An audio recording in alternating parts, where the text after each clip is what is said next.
আমার অফিস হলো বাংলা মোটর, ঠিক আছে। এই দেশ সম্মেলন মানে শুক্রবারে হলে ভালো হয়। যদি অন্যান্য দিন অফিস খোলার দিন হয় তাহলে আমাদের যারা চাকরি করে জনগণ খুবই ভোগান্তি। জ্যামের কারণে ভাড়া মারতে পারি নাই, এই পরে তো 2 ঘন্টা বসে রইলাম এখানে। রাজনৈতিক কর্মকাণ্ড অবশ্যই হবে, এটা সবার অধিকার, কিন্তু সেক্ষেত্রে বলবো যেটা ওয়ার্কিংটাতে না করে ছুটির দিনে করা উচিত। এটা হলো রূপালী বাংলাদেশ।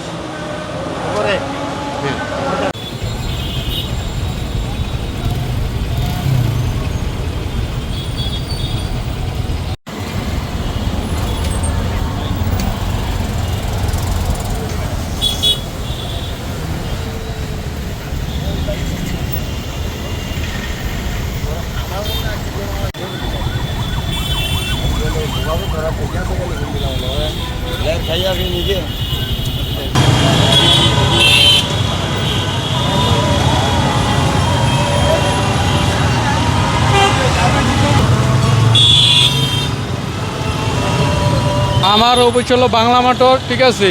এই দেশ সম্মেলন মানে শুক্রবারে হলে ভালো হয়। যদি অন্যান্য দিন অফিস খোলার দিন হয় তাহলে আমাদের যারা চাকরি করে জনগণ খুবই ভোগান্তি।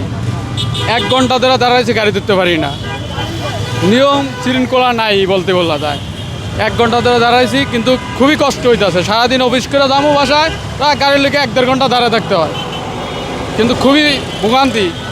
এক সম্মেলন ডাকে 10টায় শুরু হয়, সন্ধ্যায় অফিস যাওয়ার সময় বন্ধ হয়, কিন্তু আমরা গাড়িতে উঠতে পারি না। শুক্রবারে করুক, বন্ধর দিন করব, সবাই যাইব, সম্মেলন করব, যেটাই করে ডাকবো শুনবো, বন্ধর দিন করব। অফিস খোলার দিন করলে ঝামেলা হয়ে যায়, অনেক কষ্ট হয়, তা বলার মতন না। জ্যামের কারণে ভাড়া মারতে পারি নাই, এই পরে তো 2 ঘন্টা বসে রইলাম এখানে। ওইখান থেকে মিরপুরের থেকে একটা নিয়ে গেছি, তো 2 ঘন্টা পরে। আজকে তো জমাই উঠবো না, যে পরিস্থিতি। বলতেছেন এখন পর্যন্ত জমাই ওঠেনি, তাহলে আজকে ভাড়া কিভাবে দেবেন? আজকে এই নিজের গাড়ির থেকে দেওয়া লাগবে, এছাড়া কোনো উপায় নেই, কারণ রাস্তার পরিস্থিতি ভালো না। আচ্ছা, আমি যদি সকালের কথা বলি, সকালে গ্যান্ডারিয়া থেকে পল্টনে আসতে আমার লেগেছে প্রায় 1.5 ঘন্টা, যেখানে মাত্র 5 কিলোমিটার রাস্তা আধা ঘন্টা লাগে, সেখানে লেগেছে 1.5 ঘন্টা। আর এখন আমি পল্টন থেকে যাচ্ছি আপনার গুলশান, অলরেডি পথের মধ্যে আধা ঘন্টার উপরে হয়ে গেছে।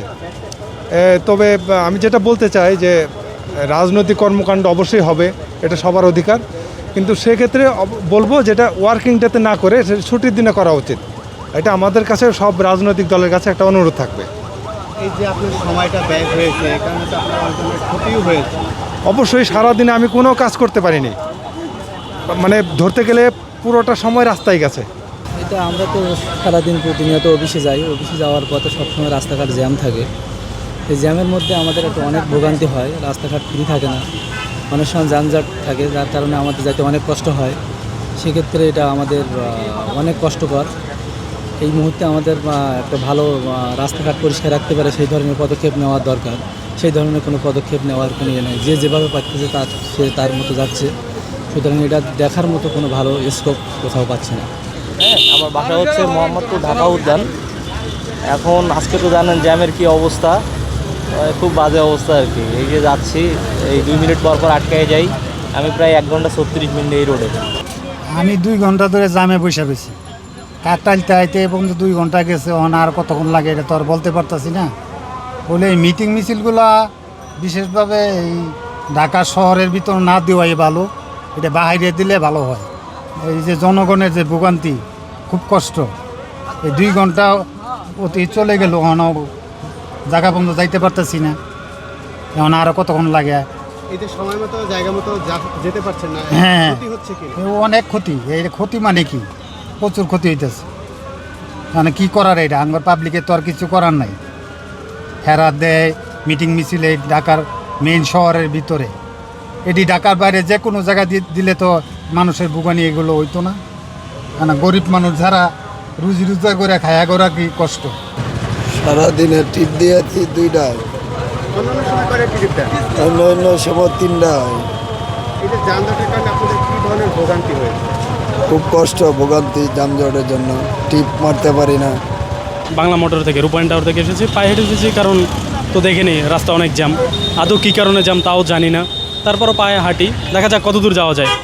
হয়তো বা ফার্ম গেট পর্যন্ত এভাবে যাওয়া লাগবে, কারণ সব জায়গায় জ্যাম আছে। না, এটা তো আসলে প্রতিদিনের ব্যাপার, প্রতিদিনই ভোগান্তি হয়। আজকের পরিমাণটা একটু বেশি জানতে হ্যাঁ, আজকে আসলেই বেশি। এখন কী কারণে বেশি জানা নেই, না হতে পারে কারণ সকালবেলা অফিসে গেছি, এরপর বাইরে যে কী ঘটে এটা তো আসলে জানি না। রাজনৈতিক হয়তো বিএনপির মনে হয় আজকে সমাবেশ ছিল, এজন্য হয়তো হচ্ছে এটা এই।